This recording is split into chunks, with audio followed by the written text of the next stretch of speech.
Equations of motion means इस topic पर हम डिस्कशन करेंगे। तो इक्वेशंस ऑफ मोशन में first of all first equation of motion को डिस्कस करेंगे। लेकिन फर्स्ट इक्वेशन ऑफ मोशन को डिस्कस करने से पहले कुछ फंडामेंटल टर्म्स जिनको मैंने पिछले लेक्चर में डिटेल के साथ डिस्कस किया था उनको यहाँ पर सरसरी तौर पर डिस्कस करते हैं, ताकि अगर किसी के कंसेप्ट में कोई मसला है तो वो क्लियर हो जाए। और अगर ये कंसेप्ट क्लियर होगा तो फिर इक्वेशंस ऑफ मोशन को भी अच्छी तरह से समझ आएगी। तो फर्स्ट ऑफ ऑल यहाँ पर मैं वेलोसिटी को डिस्कस करता हूँ।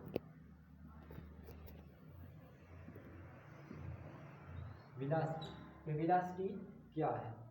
The rate of change of displacement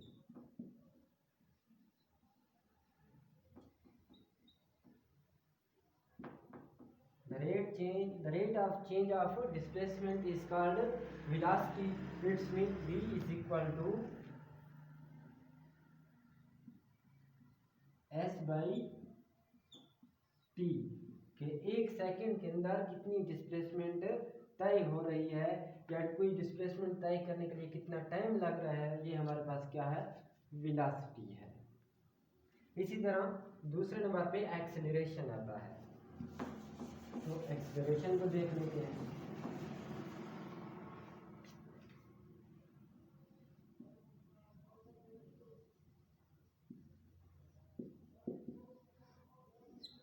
acceleration तो ये है रेट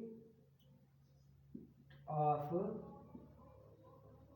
चेंज ऑफ वेलोसिटी।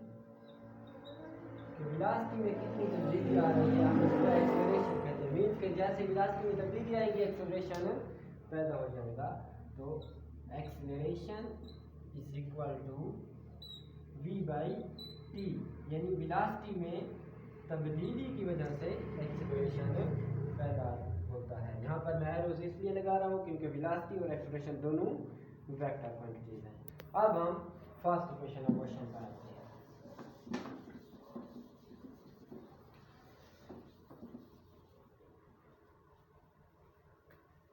ये हमारे पास ग्राफ है, ये इसका एक्स एक्सिस हो गया और ये वाई एक्सिस हो गया।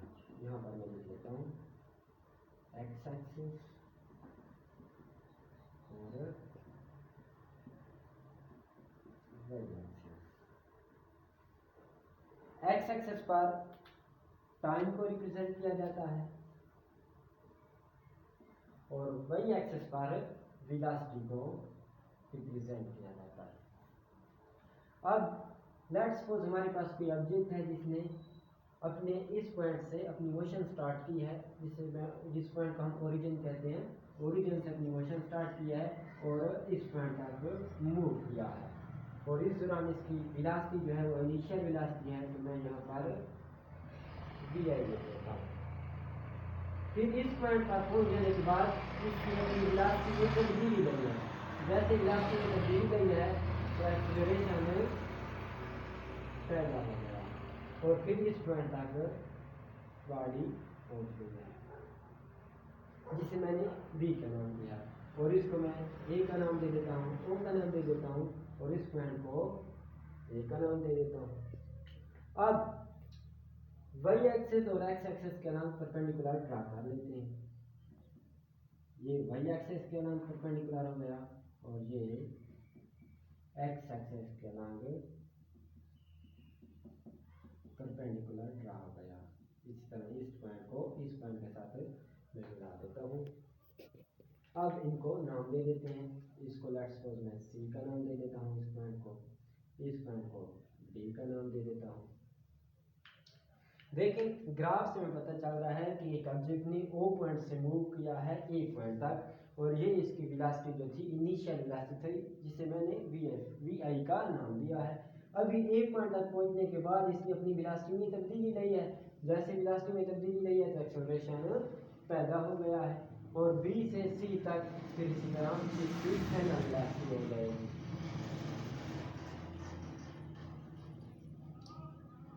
अब हम थ्योरी की मदद से समझने की कोशिश करते हैं।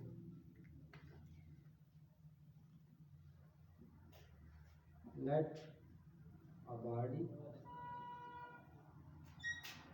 is moving with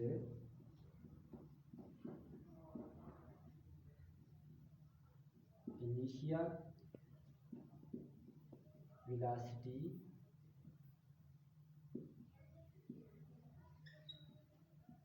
vi from point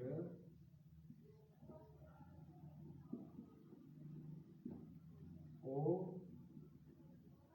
to A, from point O to A, और वेलोसिटी कौन सी थी? Initial. It change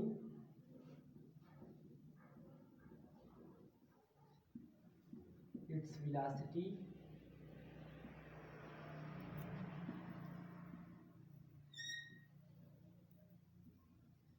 and acceleration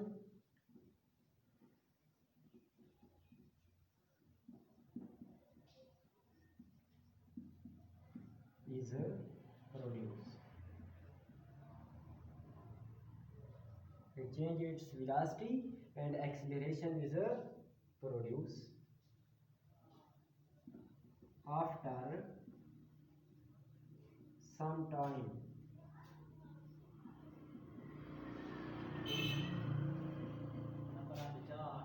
After some time t, its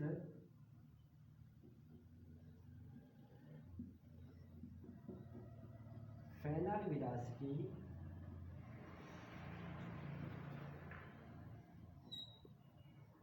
become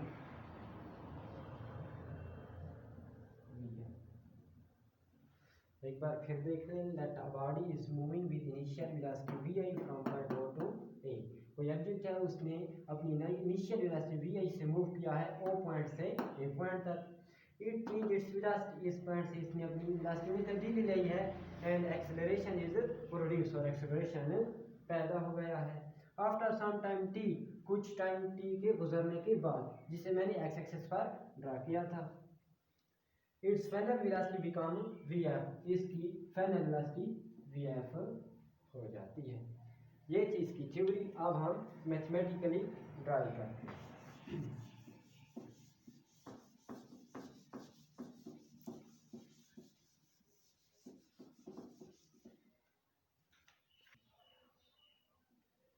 graph की मदद से देखें कि OA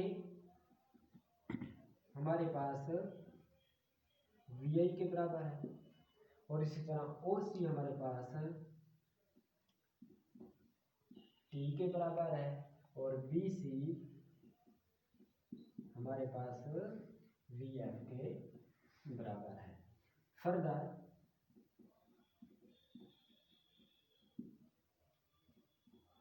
BC हमारे पास बराबर है BD plus DC, means B से C का जो फासला है वो BD का फासला प्लस DC का फासले के बराबर है।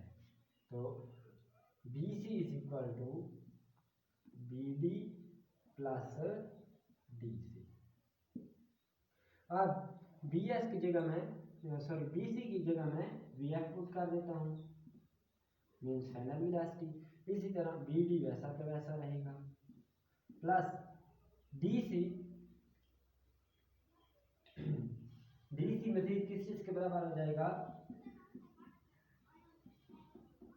OA के बराबर आ जाएगा, और OA हमारे पास VI के बराबर है। तो यहाँ पर मैं VI पुट कर देता हूँ। अब VD की वैल्यू हमने निकालनी है स्लोप की मदद से। तो ये लेट्स सपोज हमारे पास स्लोप है। स्लोप हमेशा परपेंडिकुलर डिवाइडेड बाई बेस के बराबर आता है। अब इस फिगर को देखें, मैं इस फिगर को यहाँ पर ड्रॉ कर लेता हूँ।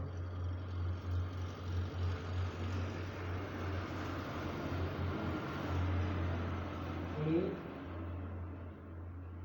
बी और बी।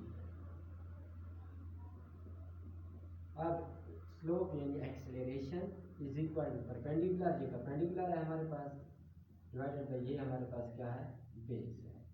तो परपेंडिकुलर पर हमारे पास क्या है, ए डी है, तो यहाँ पर ए डी लिख देता हूँ, sorry B D, divided by base पर हमारे पास ए डी है, तो यहाँ पर मैं ए डी लिख देता हूँ।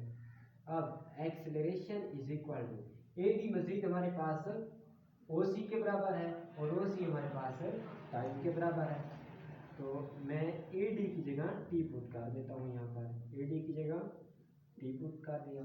अब टी को मैं इस तरफ ले जाता हूँ, तो A T is equal to V D, ये हमारे पास वी डी की वैल्यू निकल है। अब मैं इसको इस इक्वेशन में पुट कर देता हूँ, V F is equal to A T plus V I, तो लिख देता हूँ, तो V F is equal to V I plus A T, ये हमारे पास फर्स्ट इक्वेशन ऑफ मोशन की मैथमेटिकल फॉर्म